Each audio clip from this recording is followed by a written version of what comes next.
People partnership కూడా చేశారు. 4 పీపుల్తో వెళ్ళాలి మనం అనేటువంటి మాట వాళ్ళు చెప్తా ఉన్నారు.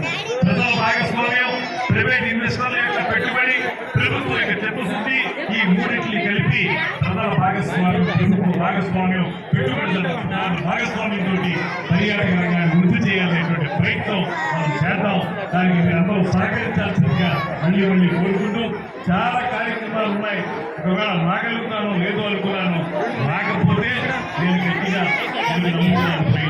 నేను ఒకవేళ చూడకపోతే చాలా గొప్ప కార్యక్రమాన్ని నా జీవితంలో మిస్ అయిపోయాననేటువంటి భావన నాకు కలిగి ఉండేది అనేటువంటి మాటను కూడా తెలియజేసుకుంటూ, ఇంత మంచి కార్యక్రమాన్ని మీ అందరికీ కూడా మరొకసారి ధన్యవాదాలు తెలియజేస్తూ, నేను ఒక్కడే చెప్తున్నాను, ఇక్కడ కనెక్టివిటీ బాగా ఉన్నటువంటి ప్రాంతం.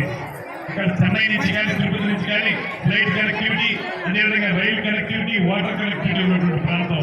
దీన్ని ఒక సర్క్యూట్ గా చేసి పులికా నేలపట్టు ఇక్కడ మీరు ఏదైతే 4-5 ప్రాంతాలు వాటన్నింటినీ ఒక యాంకర్ హబ్ గా, ఒక సర్క్యూట్ గా తయారు చేసి ఈ ప్రాంతాన్ని అభివృద్ధి చేద్దాం. అందులో ప్రధానంగా ఆలోచిస్తున్నది యువతకు.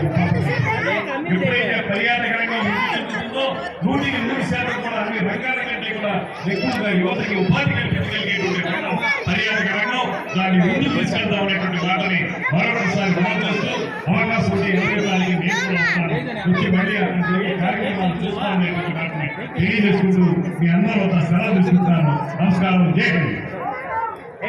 Thank you.